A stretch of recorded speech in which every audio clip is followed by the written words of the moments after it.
Yo, my peoples, what's up? My name is Jason, and I'm from the Shelf Stories YouTube channel, and I'm here in the Dice Tower today to review Hostage Negotiator Career. This was designed by A.G. Porfirio, published by Van Ryder Games, as have everything in the line of Hostage Negotiator. This is a culminating product which takes everything that you own, all the abductors and the expansions and everything, and gives you a frame of a career, a story that you're going to play out from a lowly police officer. You do your negotiations, you're going to build up stuff, gain and lose and all that. Eventually, you're going to become a ... The story gives you a lot of ability to kind of mold your character along the way. And so hopefully by the end of that 10 years, that you will have a story that feels like yours. So I'm going to try to do a review that is as spoiler-free as humanly possible. I'm going to try not to show anything, just, the barest essentials, what you can see, just, lifting up the box and kind of looking inside. So this is the last review of 4. I reviewed Hostage Negotiator, I reviewed Crime Wave of the first expansion, and I ranked all the abductors, the abductor packs, and the base game packs. So hopefully you've made it this far. Thank you so much if you have. So without further ado, let's go to the table. Let's go to the videotape and take a look at Hostage Negotiator Career. All right, welcome to Hostage Negotiator Career. So I've not laid out elements of basic Hostage Negotiator games, like with an abductor demands. Like, that'll all go here. And by the way, this really neat play mat that is specific to Career does not come with the base game, but you can pick that up from the Van Ryder website or another gaming store. All right, so you are going to start as a lowly officer. And along the way, you're going to get promoted. So you get some, promotions along the way. You're also going to be affected in terms of your stats. So you get merit, which is kind of the main way that you get promoted.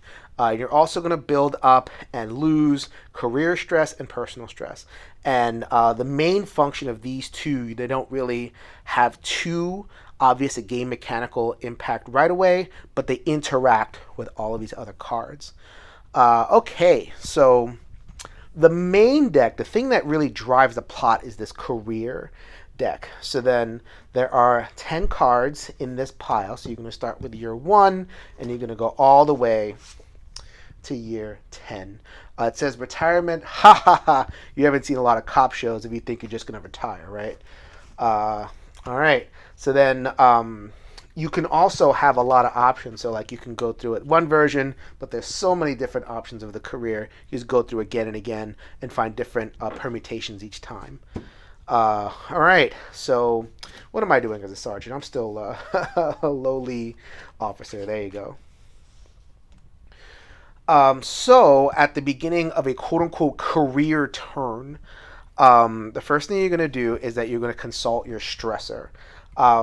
This is a stressor deck. It's going to be populated by like this guy. This kind of the reserve over here, and then different things that happen are going to populate this deck. You're going to resolve it, and all the cards look like this. Going to try to be very mindful of spoilers. So let's try to stick that over there. Generally, going to give you a story option and then a choice, and you can resolve the choice with a viewfinder. So then you just kind of put one on the other. You read the story, make the choice, find out what happens, and then turn the card around. It'll tell you what to do. Pretty much all of the cards, if you see, look like that. So then you resolve the stressor goes away. Believe me, you'll get more. Oh, by the way, you'll recognize Valerie. She is indeed in the game. She is an abductor, abductor pack number 7. So really, really cool how that plays out. And there's so many more. Your car is a stressor, and different things as well. Resolve that. Resolve your career, and the career will basically kind of set the stage for which you starting an abductor. So then you're going to start with at an option, just going to pull. Let's say I pull Arcane Masua. I just pull out Arcane Masua's cards out and just like play a game of Hostage Negotiator. If the game starts, the career starts with easier ones, and then as you move on, you're going to shuffle in the harder hostage takers. And then you shuffle out the easier ones. So then you play a whole game, and then you go to the personal. The personal is kind of a complement to the career, kind of filling out the story. These are unconnected; they're not really tiered or anything. They're just kind of like there to, like I said, fill out the story. You're gonna get some traits, and these they don't really do much, but they interact with the cards another way. So you could be loyal, or you could be divorced. There's other ones like corruption and defiant, all that kind of thing. You can also get rewards. Again, you might get a reward that increases your stats, or you might get an advanced skill. Where are the advanced skills, you say? Right here. So this has that legacy-ish component of opening boxes and envelopes, and eventually you hit your career finale, which happens in year 10. I can guarantee you open up this envelope and it says, "You win." No, it doesn't. All right, so that was Hostage Negotiator Career at the Table. As I said, no spoilers, so this might be a little bit of a brief review, but I'd like to definitely share some thoughts about how just the career experience, made me feel, the headspace that it put me in as I was playing. So normally I like to split up reviews into the strategic and the thematic headspace. Strategically, I don't have too much to say. I mean, it's Hostage Negotiator. It's 10 games, or, it's like multiple games, I should say, of the game that you're familiar with.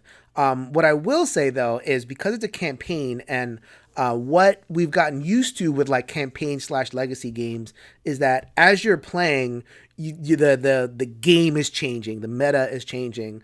You're playing the same abductors, but hopefully you're playing them in new ways that reflect all the things that you have done before. And I can say that the game does deliver that. It's a basic system, so I wouldn't say that there's a ton of design room to really just like give you a whole new experience, but it wrinkles things up just a bit. I mean, by the time you get to like a year 6 or 7 game, it's not going to feel quite the same as a game of just like, breaking it out of a pack and playing. There is impact. I'll say that. But if it doesn't change much. I mean, if you don't like Hostage Negotiator, like this, the career will not change your mind. Like I know a lot of people who play Pandemic Legacy, but they won't play Pandemic. They'll be like, "Oh, I'm in for the story, and I'm in for like the propulsive and everything." I don't know if this is the same scenario where it's like, I don't like Hostage Negotiator, but I'll play career. I don't know if the game changes that much. That you would, overcome some of the issues like the randomness and all that kind of thing. But if you are into it and you're looking for a next level stepped up experience, in terms of the strategy of it, I think that the career does deliver and gives you new things, new toys to play with. All right, but you are really buying this product for the thematic integration. You're really buying this product for the story that it offers. What I'll say is amazing. Just let me. I was gonna say a whole bunch of stuff, but it's like, okay, let's cut to the chase. Amazing. I completely and utterly enjoyed my experience with this game. I enjoyed the story beats. I enjoyed all sorts of stuff.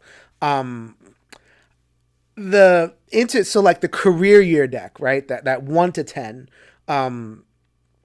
It interacts pretty interestingly with the rest of the elements. So like, okay, you have that career year, and it kind of leads you through. So it's like you begin, you're in training, and you eventually, you kind of earn some notoriety. You get a rival or two, and they start to kind of amp up the experience. And then by the end, you're all stressed out, and the stakes are higher, and you're kind of like flying international, depending on what choices you make, and or you're like talking to the mayor. Like there's all sorts of like kind of stuff that happens, and that's baked into the career deck.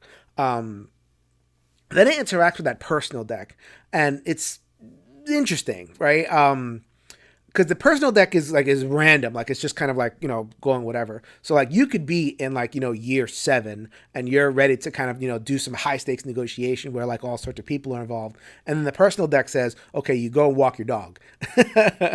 Do you walk him across this street or that street? I totally made that up. That is not a card, but something like that will happen, where you kind of you're all of a sudden you're going through this like trail of a story, but then there's these random elements that kind of flavor things up a little bit. So I think the designer is trying to dance a line between like a linear arcing story and an emergent story that we tell ourselves.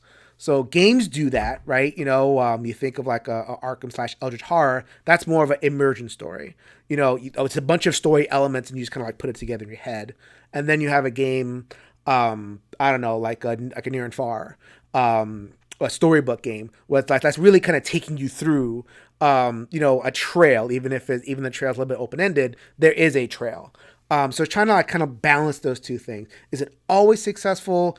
Like I said, sometimes the personal deck will kind of rebel and be like, I don't care how much is going on in your life, you're gonna go walk that dog. But sometimes it comes together in a really, really satisfying way. It kind of like they generate the stressors that I showed you, the traits. They things kind of make sense by the time you're in year 6, 7, or later in the game. You kind of like your choices are kind of formed because you have that character formed in your head, which is exactly where you want to be. So just so good in terms of the amping up story and the story elements that it puts into your game mechanically. The stressors, they matter. Failed negotiations matter. Everything matters, and that's the second thing that I'll say. Other than the interaction of the decks, like AJ did a really good job, and everybody in their development team did a really good job of making things matter. You play a lot of these campaign games and you wonder, okay, why did I, did that really matter? Like, was that a magician's choice where, it gave me a choice, but then it puts me in the same place? Here, I really do feel like you make choices or you fail or whatever it is, and it does have an impact on the rest of the game. You will get steered towards like kind of a worse ending or something like that. Is it truly open-ended? I wouldn't say so. Is it truly open? Like there are definitely some kind of rails there, and they almost like they have to be. But for the most part, I really felt that by the time I kind of moved through most of the game, that character was formed in my head and it was mine, which is exactly what you want. All right. So I think my biggest reservation in terms of kind of letting you guys know what a concern is the price, right? So this is a filler game. Like, the base game's $25 or $30 or whatever it is. And in order to kind of get everything, like you're looking at 10 abductor packs at $9 a pop, $90 just for the abductor packs. And then you got 2 small base boxes and a bigger box. Like you're looking at over like $120 for this product. So then, is a filler card game worth that money? The product that came to mind as an analog is actually so we're past like filler card game, and now we're into like an Arkham Horror LCG. Now we're into the LCGs, those bigger card games that if you buy like a cycle, like the Dunwich Legacy, the first big cycle for Arkham Horror, you're gonna be in like 120, 130, $140, and this game kind of goes there. So it has to be resonant. It doesn't have to be the same, but it has to be like kind of like equivalent, right? That is an awesome product. Arkham Horror LCG is amazing. Does Hostage Negotiator live up to that? What I will say is like you can tell like this is the career stuff is kind of grafted on. Arkham LCG, they built it from the ground up to be a story thing. Here it's like, okay, here's a game, and maybe early in the development process, but like kind of somewhere along the way a little bit later, let's make a career out of this. So like there's gonna be some wonky moments. So it's like, maybe some people out there will feel like, okay, maybe I'm just playing 10 games, and there's this like kind of story kind of floating above.